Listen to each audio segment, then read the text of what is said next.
Welcome to Fluent Daily, the English listening channel for advanced learners at B2 and C1 level.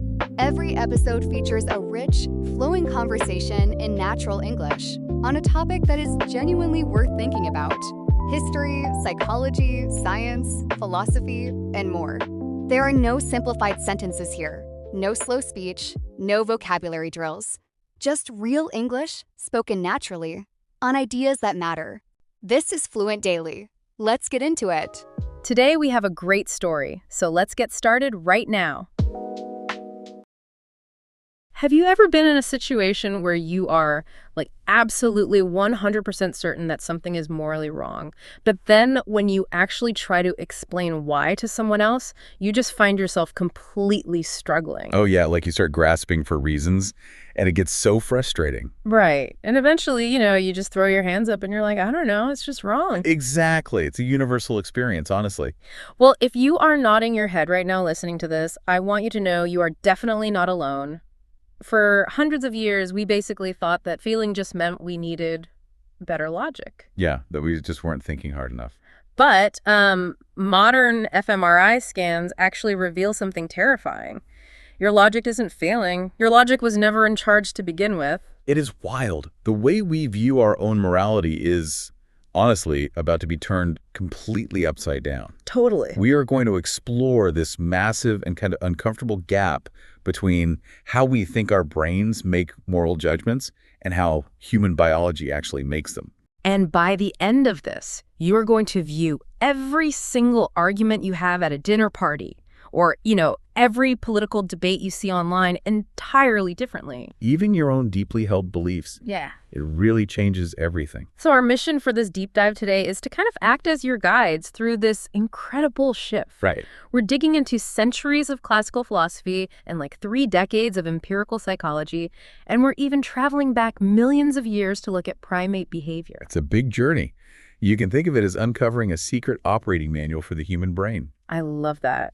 And to understand why this is such a profound shift, we have to start with what we've been taught for centuries, what the psychological literature calls the rationalist illusion.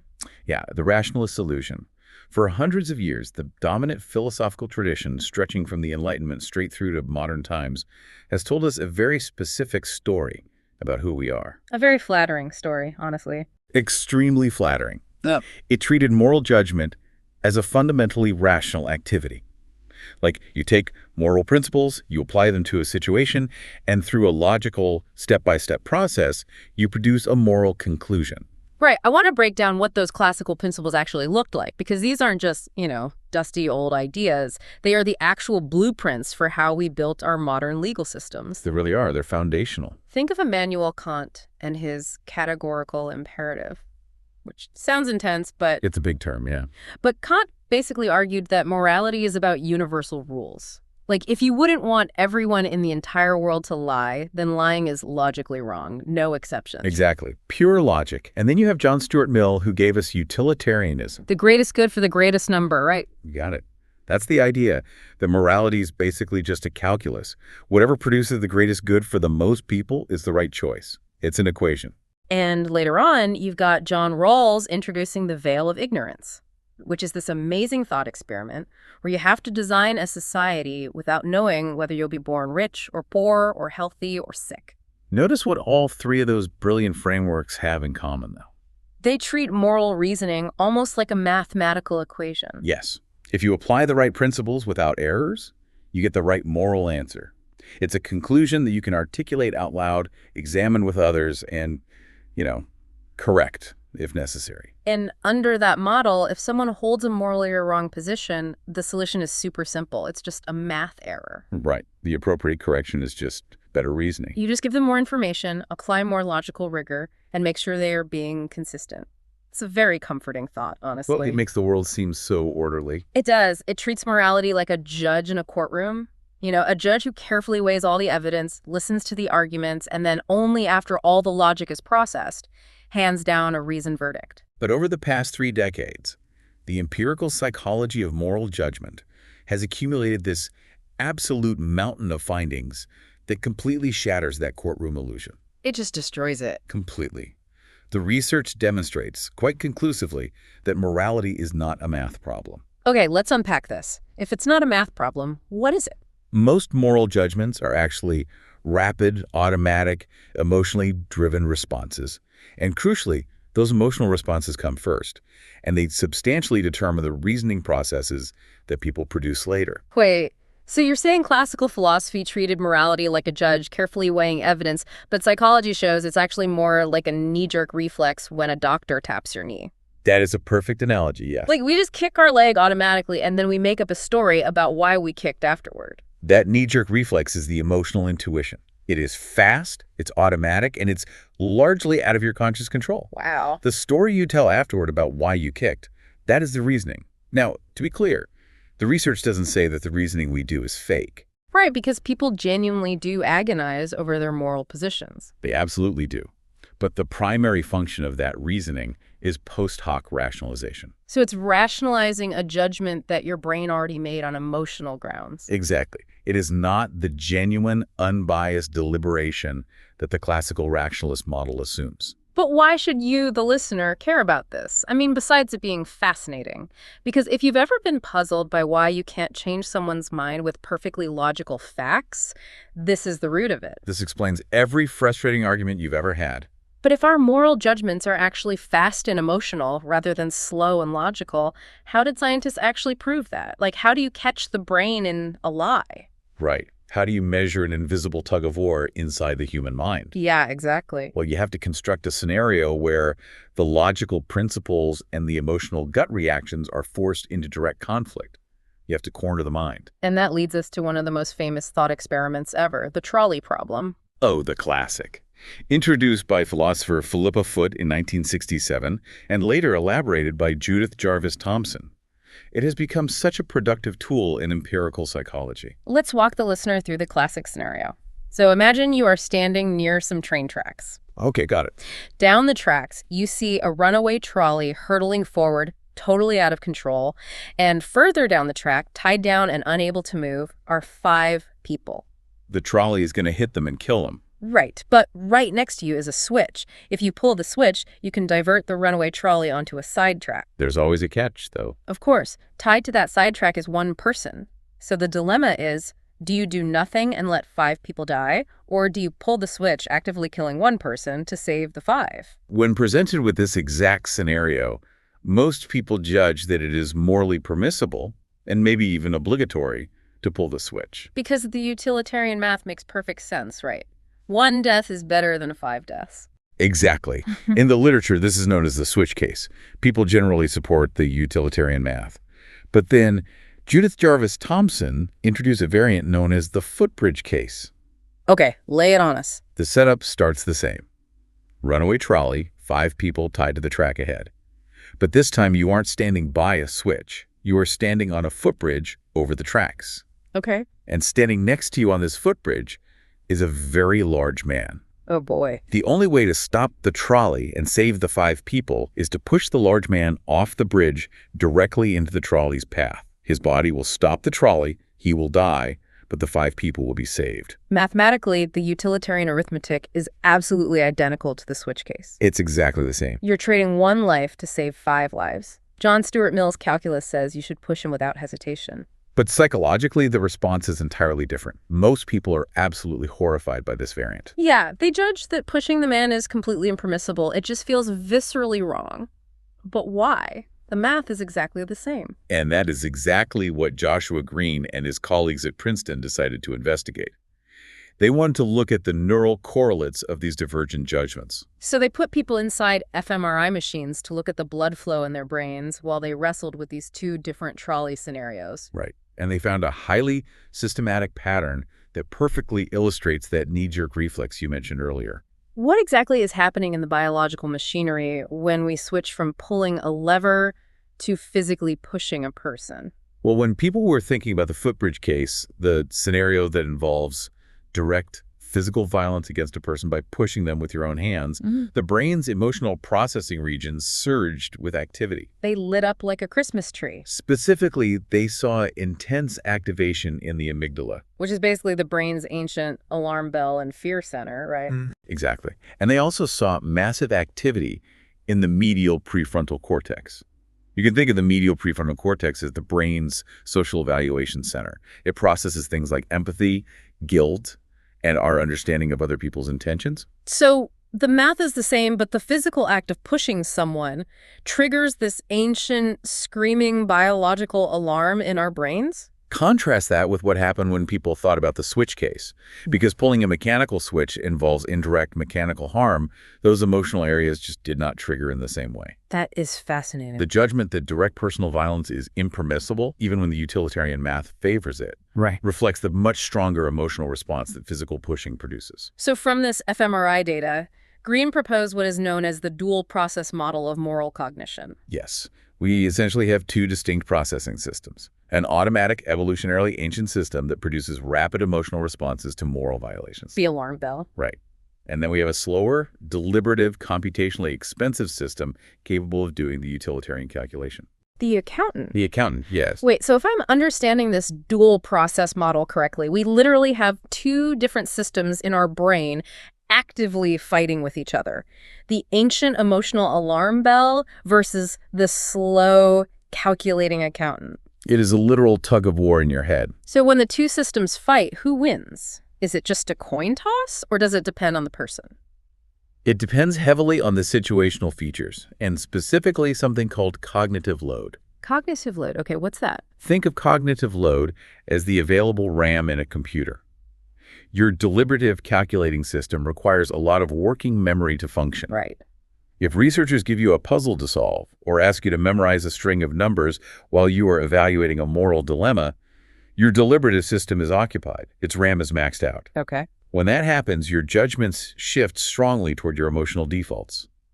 When the calculating brain is busy or exhausted, the emotional brain just takes the wheel completely. Wow. So if I'm exhausted after a long day of work, or I'm distracted by doom scrolling on my phone, my accountant brain goes offline, and I literally become more emotionally driven in my moral judgments. That is the mechanical reality of your brain, yes. That explains so much about Twitter, honestly. I bet. And this tug of war also depends on individual biological differences. Take, for instance, individuals who possess higher levels of psychopathic traits. Okay. Psychopathy is characterized by a significant dampening of emotional responsiveness. In an fMRI, their amygdala and medial prefrontal cortex do not light up nearly as intensely when contemplating the footbridge case. Because the emotional system is dampened. Exactly. And because the alarm bell is quiet, the calculating system wins by default. They're far more likely to coldly conclude that pushing the man off the bridge is the correct action simply because 5 is greater than 1. That is wild. Knowing there is this epic tug of war inside our dual process brains is one thing, but I want to look at what happens when the logical brain is completely stripped of its defenses. Oh, this is where it gets really fun. Right. Like, what if we construct a situation where the calculating accountant has absolutely nothing to say, but the emotional alarm bell is still screaming? To explore that, we turn to Jonathan Haidt's social intuitionist model of moral judgment. Haidt provides a brilliant metaphor to explain this whole dynamic. Here's where it gets really interesting, folks. If the classical model said, we are like judges carefully weighing evidence to reach a verdict, Haidt argues we are not the judge at all. We are the lawyer. Yes. We are a lawyer constructing the absolute best possible post hoc defense for a verdict that our emotional gut has already handed down. So the verdict is decided before the lawyer even opens their mouth. Exactly. The lawyer's only job is to make the gut's decision look socially acceptable and logically sound to other people. And Haidt actually proved this by creating a phenomenon called moral dumbfounding. It's a great term. He deliberately engineered a series of scenarios designed to elicit intense moral disgust without producing any identifiable harm whatsoever. He basically wanted to short-circuit the logical brain completely. Let's examine these scenarios. And just a quick warning to you listening, these are deliberately designed to be provocative and a bit gross. Yeah, brace yourselves. Okay, first scenario. Imagine a family whose pet dog is killed instantly and painlessly in a road accident outside their home. Awful, but okay. They have heard that dog meat is delicious, so they decide to butcher the dog, cook it, and eat it for dinner. Ew. Now, the crucial detail, the scenario stipulates that the meat is perfectly safe, it is cooked thoroughly, they do this in the total privacy of their own home, and absolutely no one is harmed. Okay, that's the first one. Second scenario, an adult brother and sister are on vacation together. One night, they decide they want to have a single sexual encounter. Again, designed to be uncomfortable. Exactly. But again, the scenario explicitly stipulates that they use two forms of reliable contraception, they both fully consent, they both enjoy the experience, and the secret experience actually brings them closer together as siblings. Right. No one is harmed, no pregnancy occurs, no coercion is involved. Third scenario. A man takes his country's national flag, cuts it up into rags, and uses those rags to scrub out his toilet. Yikes. He does this alone in the complete privacy of his own bathroom, and no one else ever sees it or knows about it. No harm occurs to anyone's property but his own. Now, when you hear those scenarios, your brain instantly screams, "That is wrong." You feel a very powerful wave of disgust. Oh, totally. My gut is screaming right now. But Haight's genius was in the follow-up.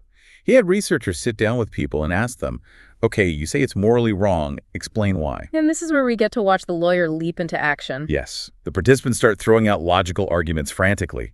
For the dog scenario, a participant will say, well, they could get sick from eating a dog. And the researcher calmly replies, but the scenario stipulates the meat was perfectly safe and cooked thoroughly. Right. Then for the sibling scenario, the participant argues, but they will have a baby with severe birth defects. And the researchers points out, the scenario explicitly states they used reliable contraception and no pregnancy occurred. Over and over, the participants offer a logical reason, and the researcher just effortlessly shoots it down using the constraints built into the story. So what happens next? Do they change their minds? No. What happens next is the phenomenon of moral dumbfounding. After their logical reasons are systematically refuted, the participants do not change their minds. They don't say, since no harm occurred, I guess the siblings sleeping together is morally permissible. Not at all. They maintain their absolute conviction that the act is wrong, while simultaneously acknowledging they cannot logically explain why. They literally say things like, I don't know why, I can't explain it, it's just wrong. They are completely dumbfounded. Exact. What's fascinating here is that you can't demolish the foundation of a house and have the house stay floating in the air. Right. Unless, of course, the thing you demolish wasn't the foundation at all. Exactly. When the logical reasoning is completely destroyed, the moral judgment doesn't disappear. It doesn't even waver. Which proves, definitively, that the logical reasoning was never the foundation of the judgment in the first place. It perfectly validates the lawyer metaphor. The judgment came first, driven by the gut disgust response. The reasoning was generated second, purely to explain and justify the judgment to the interviewer. And when the reasoning was shown to be completely inadequate, the judgment persisted. The reasoning was just a post hoc rationalization. The lawyer failed to win the argument, but the gut had already locked the jail cell. This raises a huge, highly relevant question for the world we live in today. If we are all relying on these deep, automatic, emotional guts to tell us right from wrong, why do our guts disagree so violently when it comes to politics? Yeah, that is the big question. Because if you look at the political divide, it feels like people aren't just disagreeing on the facts, they are disagreeing on what morality even is. They are. In a very real psychological sense, they're using entirely different moral frameworks. And to explain this, we have to look at moral foundations theory. Okay, let's break this down. Developed by Haidt, alongside researchers Jesse Graham and Brian Nosek, this theory proposes that human moral psychology isn't just one giant bucket of good and bad. Right. Instead, it is organized around a small number of innate modular foundations. These foundations are psychological systems that evolved specifically to solve ancient, recurring, adaptive problems in human social life. So think of these foundations like an audio equalizer on a stereo. Or even better, think of them as moral taste buds. I love the taste buds analogy. Just like your tongue has receptors for sweet, salty, sour, bitter, and umami, your brain has receptors for different flavors of morality. Exactly. And the theory identifies 6 distinct moral taste buds. Let's map this out. Let's do it. First is care versus harm. This is our sensitivity to suffering and vulnerability. It produces our caring responses and our intense condemnation of cruelty. So when you see a puppy get kicked, that's the care foundation screaming. Exactly. Second is Fairness versus reciprocity. This is our sensitivity to cheating, inequity, and the betrayal of reciprocal agreements. It is why we absolutely hate when someone cuts in line or freeloads on a group project. Yes. Third is loyalty versus betrayal.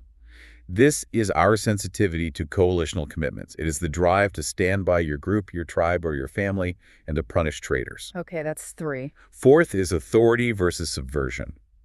This foundation tracks our sensitivity to hierarchical order and the disruption of that order. It's about respecting legitimate leadership, tradition, and rules. Right. Fifth is sanctity versus degradation. This is our sensitivity to physical and spiritual purity and contamination.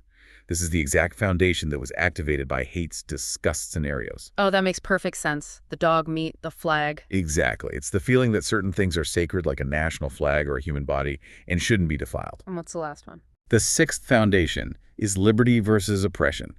This is our sensitivity to tyranny, bullying, and the unfair constraint of our personal freedom. Okay, so we have these 6 moral taste buds. Care, fairness, loyalty, authority, sanctity, and liberty. Let's take these and apply them to a real-world scenario so we can see how they actually function in the wild. That's a great idea. Imagine a controversial historical monument in a city square. A group of protesters gathers to tear it down, and the police arrive to stop them.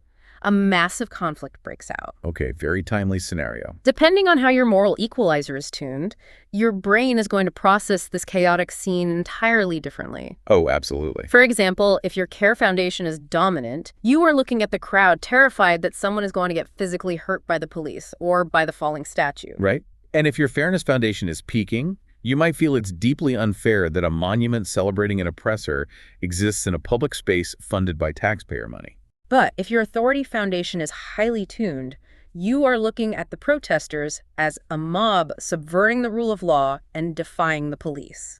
And your sanctity foundation might view the destruction of a historical artifact as a literal desecration of public history. While your loyalty foundation is processing this as an us versus them battle for the soul of the community. And finally, your liberty foundation is screaming that the protesters have a fundamental right to challenge oppressive symbols. That is wild. Every single person watching that exact same event is experiencing a genuine moral reaction, but they're reacting to completely different frequencies of the event. That is an excellent breakdown. And this brings us to the most widely discussed dimension of moral foundations theory, how it applies to politics. Because there is a very clear split here, right? Yes. Haidt and his colleagues conducted massive survey research across tens of thousands of participants globally. And they found a striking political split in how people prioritize these foundations. Let's lay out the data impartially. What do liberals do versus conservatives? Self-identified political liberals in Western countries tend to weigh the care and fairness foundations extremely heavily. They focus intensely on reducing suffering and ensuring equality. Okay, so they lean hard on 2 specific taste buds. Right. But they weigh the loyalty, authority, and sanctity foundations relatively lightly, sometimes even viewing them with deep suspicion. And conservatives? On the other hand, conservatives tend to weigh all 6 foundations much more equally. They place significant moral weight on loyalty, authority, and sanctity, right alongside care and fairness. So returning to our cooking metaphor, liberals are cooking a moral dish using 2 incredibly intense flavors, care and fairness. The whole dish is built around those 2 powerful spices. Yes. While conservatives are cooking a dish using a 6-spice blend. They are using care and fairness, but they are mixing in heavy pinches of loyalty, authority, and sanctity. Exactly. And the crucial takeaway here is that neither side is just making things up or acting in bad faith. They are genuinely operating in different moral universes. Yes. They are experiencing the moral world differently based on how their innate taste buds are tuned. And this highlights a specific dynamic that drives a lot of political dysfunction. Which is? The liberal tendency to dismiss conservative moral concerns as just confused or as a cover for prejudice often reflects a failure to recognize that concerns about loyalty, authority, and sanctity are genuine moral responses for conservatives. They aren't just post hoc rationalizations for self-interest. They are deep, innate moral drives. Right. But I have to push back here for a second to ensure some scientific rigor. Please do. We can't just accept this at face value without looking at the criticisms of the theory. Just because the psychological framework looks symmetrical, liberals use 2 foundations, conservatives use 6, that symmetry doesn't automatically mean the resulting political positions possess equal moral legitimacy. Oh, that is a vital philosophical point. Right, like having a wider variety of moral taste buds doesn't inherently make the resulting moral meal better. Absolutely not. The science tells us how the machine works, but it doesn't excuse the machine if it builds something harmful. Caring about sanctity and loyalty alongside care and fairness does not straightforwardly produce equal moral legitimacy for the positions those foundations underpin. So the psychology explains the why of the disagreement, but it doesn't solve the what of who is actually right. Exactly. Furthermore, there is rigorous empirical criticism of the theory itself among scholars. What do the critics say? Well, the evolutionary just-so stories that underpin some of these foundations, the idea that each one evolved perfectly to solve a specific ancestral problem, are seen by many evolutionary biologists as underdeveloped. Okay, so the origin stories are a bit neat and tidy. Right. Additionally, while the care and fairness foundations seem to be deeply universal, showing up strongly across almost all cultures globally, Yeah. the sanctity and loyalty foundations show much less cross-cultural stability. They fluctuate wildly depending on the society. That makes sense. But speaking of those evolutionary stories, where exactly did these evolved moral taste buds come from? If they are innate, modular foundations, they must have an origin story, right? Exactly. And to find out, we have to look away from human politics entirely and look deep into the past at our distant ancestors. The evolutionary account proposes that the moral intuitions driving our judgments, those automatic gut responses, are not arbitrary cultural constructions. We didn't just invent them out of thin air. No, they're evolved responses to the intense adaptive problems of ancestral social life. We are talking about the fundamental challenges of surviving in a group, like how to cooperate to get food, how to detect cheaters and freeloaders, how to maintain the loyalty of your coalition against rival tribes. How to manage status hierarchies without constantly killing each other. Right. And natural selection equipped the human mind to address these problems not through slow, logical deliberation, but through fast, automatic emotional responses. Because if you have to spend 10 minutes logically calculating whether to trust a member of your tribe when a predator is approaching, you are going to die. Yeah, your lunch. But if you have an automatic feeling of loyalty or suspicion, you survive. The most compelling evidence for this evolutionary grounding comes from research by primatologist Franz de Waal. His work is incredible. He looked at the precursors of morality in other primates, our closest living relatives. We share common ancestors with chimpanzees and bonobos from roughly 6 to 7 million years ago. And de Waal documented these animals displaying behaviors we typically associate only with human morality. Like what? They console distressed companions who have lost a fight. They engage in complex reciprocity and food sharing. Okay, let's talk about the exact mechanics of one of de Waal's most famous experiments, because it is absolutely brilliant and, honestly, hilarious. Oh, the cucumber and the grape. Yes, please. So he took 2 capuchin monkeys and put them in adjacent cages so they could easily see each other. Right. He trained them to do a really simple task, handing a small rock to the researcher in exchange for a reward. Simple enough. At first, both monkeys do the task and both get a piece of cucumber. They are perfectly happy with the cucumber. They're munching away. Everything is fair. But then the researcher changes the game. The first monkey does the task and gets a piece of cucumber.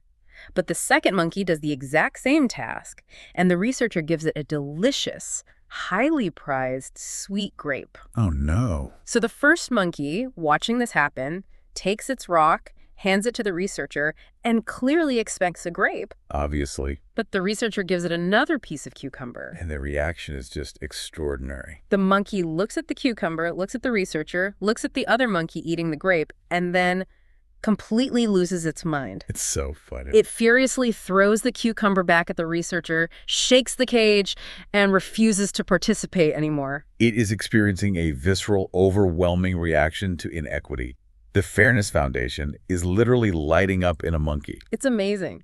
And these primates also intervene to stop fights between third parties. They are policing their own social norms. Huh. Now, to clarify, the implication here is not that monkeys have morality in the complex philosophical human sense. They aren't debating Kant's categorical imperative over a grape. Right, but the psychological building blocks of human morality.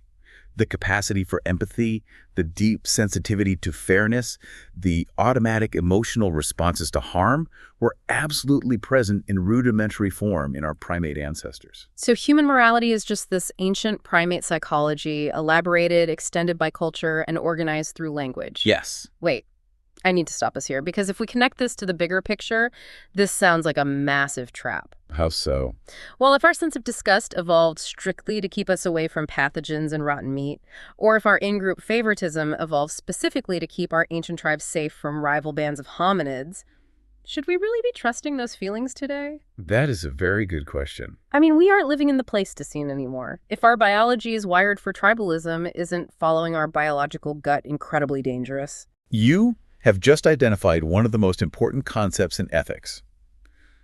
The naturalistic fallacy. Naturalistic fallacy. Yes, it is the invalid assumption that because something is natural or evolved, it is therefore morally right. Okay. The evolution of a response tells us about its historical adaptive function. It tells us why it helped our ancestors survive, but it tells us absolutely nothing about its moral correctness today. So just because a moral instinct evolved to keep a caveman alive doesn't mean it is right for a modern human to act on it. Precisely. In fact, many of our evolved responses are profoundly morally problematic when examined in contemporary context. Like tribalism. Exactly. In-group favoritism leads directly to xenophobia and racism.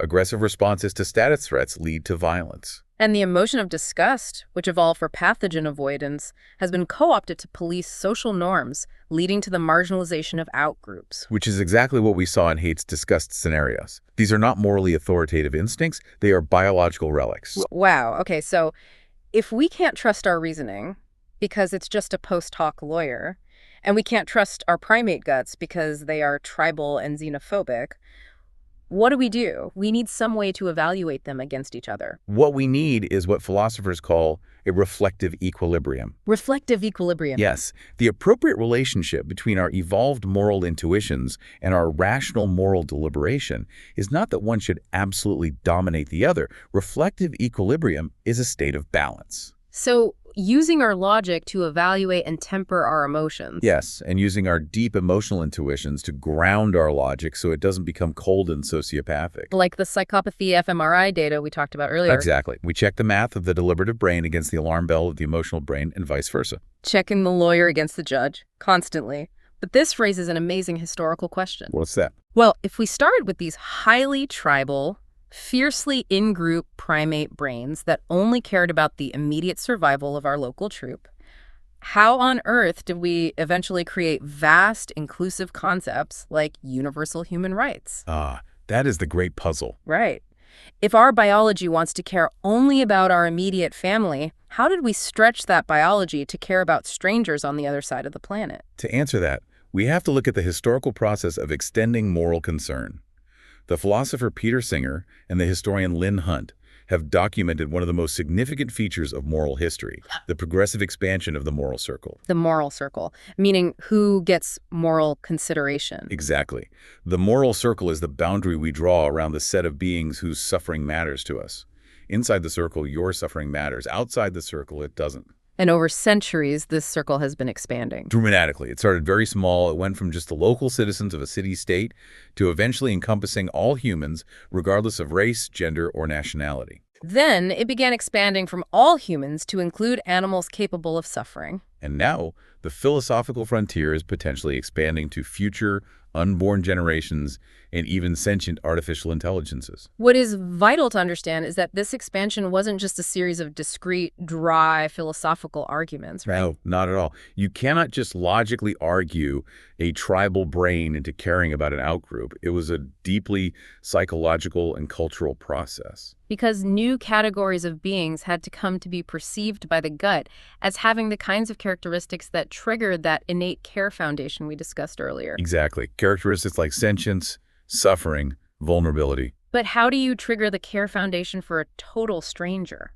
As we learned from the dumbfounding experiments, the lawyer cannot change the gut's mind with just facts. You have to make the person feel the stranger's humanity. And this brings us to an incredible historical finding by Lynn Hunt in her book, Inventing Human Rights. This is one of my favorite insights. She argues that it wasn't philosophical essays that gave us the concept of universal human rights. It was something much more mundane. It was 18th century fiction. Specifically, epistolary novels.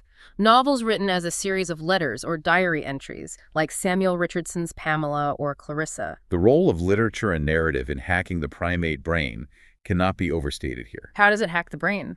Sustained perspective-taking through fiction allowed readers in the 18th century to imaginatively inhabit the inner lives of people who were very different from themselves.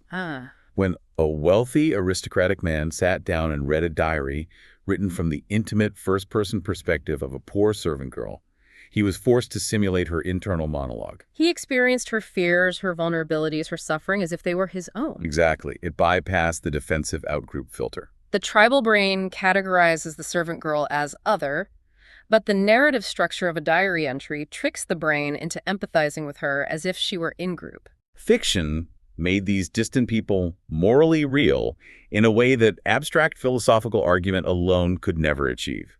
The gut was moved, the judge handed down a new verdict of empathy, and so the moral circle expanded.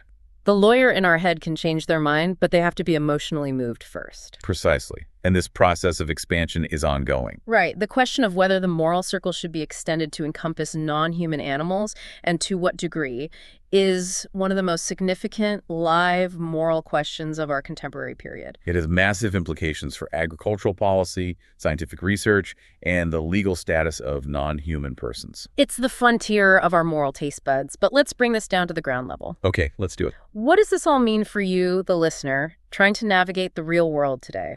Yeah. Say you're trying to have a productive disagreement with your uncle at Thanksgiving about a deeply polarizing political issue, or you're debating a colleague at work. A very relatable scenario. Knowing everything we now know about the dual process brain, the lawyer and the judge, the moral foundations, and the power of empathy, how do you actually argue effectively? The most practical implication of all this research is understanding the phenomenon of motivated moral reasoning. Motivated reasoning. Because our reasoning is largely post hoc rationalization, we usually deploy our reasoning capacity not to arrive at a neutral, correct moral conclusion, but simply to defend our existing moral positions against challenges. We use logic as a shield and a sword for our team. Yes. We see this constantly. People will judge the exact same action entirely differently depending on whether the person doing it is a member of their political in-group or out-group. Oh, 100%.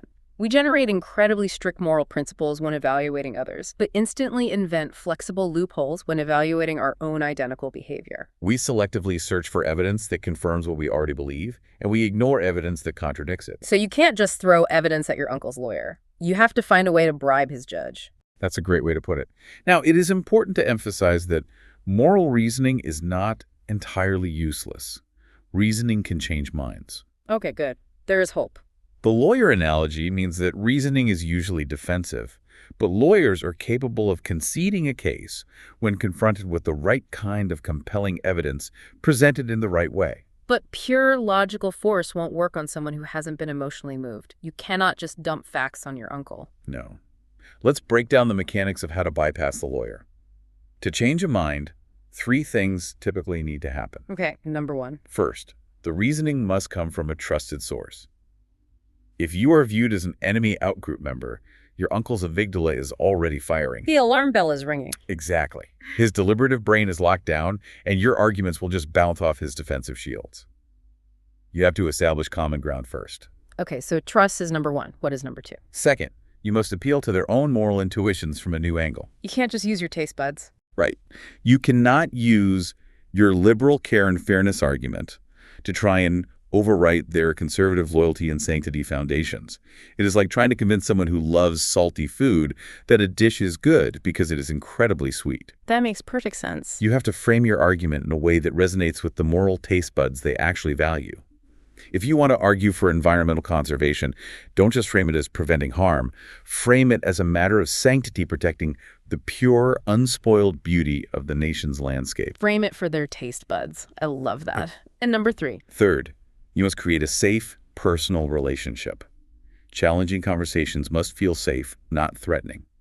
If their emotional alarm bell is ringing because they feel attacked, the slow, deliberative RAM we talked about earlier is wiped completely clean. They revert to pure emotional defense. Exactly. Trust, aligned intuition, and safety. That is the recipe for actually changing a human mind. It is so much harder than just being right on paper, but it's the only way that respects how our biology actually functions. And as we navigate these arguments and try to expand our moral circles, it is really worth looking at the very specific toolkit we use to do it. Our language. Our language, yeah. The English vocabulary of moral reasoning and moral psychology is highly revealing. It is both practically important and culturally significant. Think about how much psychological terminology has bled into our daily English lexicon over the past decade. It's everywhere. We all casually throw around terms like motivated reasoning, empathy, post hoc rationalization, and gaslighting. We talk about our moral intuitions. The psychological turn in moral philosophy has completely permeated public discourse. We don't just call people wrong anymore, we psychoanalyze why they are wrong. Exactly. But beyond the psychological terms, we must examine the escalation of condemnation. The escalation of Okay, what do you mean by that? Well, the English language possesses a very extensive vocabulary for moral failure, and it registers carefully graduated severity. Right, there are a lot of words for bad. There is a meaningful difference between calling an action wrong and calling it immoral, unethical, corrupt, depraved, wicked, or ultimately evil. Each of those words carries a different weight regarding both the severity of the act itself and, crucially, the moral standing of the person being judged. Which brings up a vital callback to a previous discussion we had in our deep dive into the distinction between guilt and shame. Oh, yes. That was a great one. We talked about the linguistic and psychological distinction there. Guilt is judging an action as wrong. Like, you did a bad thing, you made a mistake. Exactly. But shame is judging the person as fundamentally bad. You are a bad person. Your essence is corrupted. And that distinction has massive practical consequences for how our moral discourse is conducted. Because when we escalate our language from wrong to evil, we cross the boundary from guilt into shame. Yes, we are no longer evaluating a behavior. We are condemning an essence. And once you condemn someone's essence, productive moral disagreement becomes biologically and psychologically impossible. The defensive walls go up permanently. The lawyer refuses to negotiate. Wow. The words we choose trigger the emotional foundations, which trigger the post hoc reasoning, which solidifies the political divides. It's all an interconnected biological loop. It really is. So as we bring this deep dive to a close, let's look at the incredible journey we've just taken. It's been quite a ride. We started by dismantling the classical rationalist illusion. We are not the purely logical, mathematically precise judges of morality that Enlightenment thinkers like Kant and Mill hoped we were. We're not. Instead, we are primate-descended lawyers. We are driven by deep-seated, fast-acting emotional intuitions, our innate moral taste buds of care, fairness, loyalty, authority, sanctity, and liberty. And when those ancient gut feelings hand down a verdict, our deliberative brain furiously goes to work trying to justify it after the fact. But we are not trapped by this biology. No, we aren't. By understanding how the machine works, we can seek reflective equilibrium. We can use narrative and perspective-taking, like those 18th century novels, to build empathy and expand our moral circle beyond our tribal instincts. And we can approach our daily disagreements not with blunt, aggressive logic, but with trust, safety, and an appeal to shared intuitions. It requires humility about our own reasoning and grace for the reasoning of others. It does. But before we sign off, I want to leave you with a final, somewhat provocative thought to mull over. Okay, let's hear it. We talked about the progressive expansion of the moral circle and how it is currently stretching toward the potential inclusion of sentient artificial intelligences. Right. But let's flip that dynamic.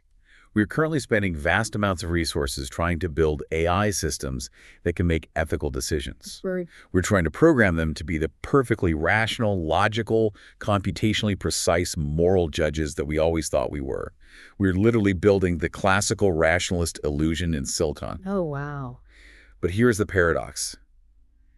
If human morality is fundamentally built on messy, evolved, ancient primate emotional intuitions, things like visceral disgust, deep tribal loyalty, and the literal feeling of empathy, will an AI's lack of those primate emotions make it better at morality than us, free from our biases, our xenophobia, and our motivated reasoning, or without the ancient emotional alarm bells that make us care in the first place, Will a perfectly rational AI be completely incapable of understanding what human morality actually is?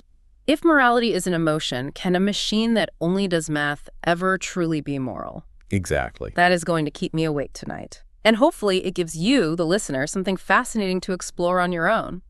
Thank you for joining us on this incredible journey through the human mind. Until next time, keep questioning your certainties, and we will see you on the next deep dive.